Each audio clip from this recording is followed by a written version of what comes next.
ವರ್ಣಮಾಲೆಯನ್ನು ವರ್ಣಮಾಲೆ ಎಂದು ಕರೆಯುವರು. ಕನ್ನಡ ವರ್ಣಮಾಲೆಯಲ್ಲಿ ಒಟ್ಟು 49 ಅಕ್ಷರಗಳಿವೆ. ಕನ್ನಡ ವರ್ಣಮಾಲೆಯನ್ನು ಒಟ್ಟು 3 ಭಾಗಗಳಾಗಿ ವಿಂಗಡಿಸಲಾಗಿದೆ: ಸ್ವರಗಳು, ವ್ಯಂಜನಗಳು ಮತ್ತು ಯೋಗವಾಹಗಳು. ಸ್ವರಗಳಲ್ಲಿ 3 ವಿಧ: ಹ್ರಸ್ವ ಸ್ವರ, ದೀರ್ಘ ಸ್ವರ, ಪ್ಲುತ ಸ್ವರ.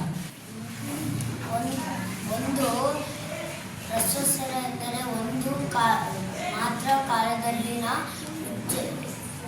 ಉಚ್ಚರಿಸಲ್ಪಡುವ ಅಕ್ಷರಗಳು. ಅ, ಇ, ಉ, ಎ, ಓ. ದೀರ್ಘ ಸ್ವರ ಎಂದರೆ 2 ಮಾತ್ರ ಕಾಲದಲ್ಲಿ ಉಚ್ಚರಿಸಲಾಗುವ ಅಕ್ಷರಗಳು.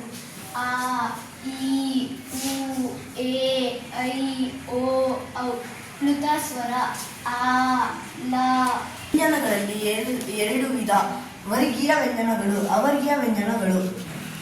ವರ್ಗೀಯ ವ್ಯಂಜನಗಳಲ್ಲಿ ಒಟ್ಟು 25 ಅಕ್ಷರಗಳಿವೆ. ಅಕ್ಷರಗಳು ಸ್ಥಾನಗಳಿಗೆ ಅನುಗುಣವಾಗಿ ವರ್ಗ ಮಾಡುವುದರಿಂದ ಅವುಗಳನ್ನು ವರ್ಗೀಯ ವ್ಯಂಜನ ಎನ್ನುವರು. ವರ್ಗೀಯ ವ್ಯಂಜನಗಳು: ಕವರ್ಗ ಕ, ಕ, ಗ, ಗ, ನ್ಯ.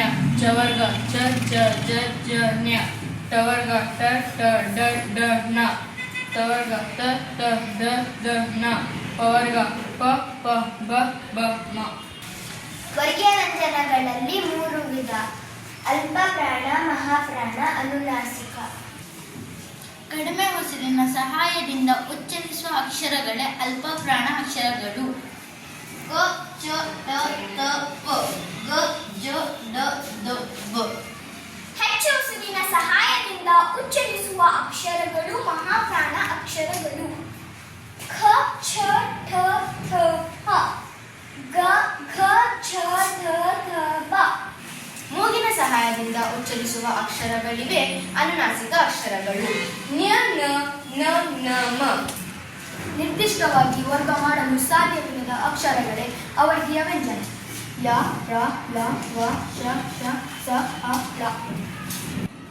ಯಾವುದಾದರೂ ಅಕ್ಷರ ಸಹಾಯದಿಂದ ಉಚ್ಚರಿಸುವ ಅಕ್ಷರಗಳೇ ಯೋಗವಾಹಗಳು. ಅನುಸ್ವರ, ವಿಸರ್ಗ.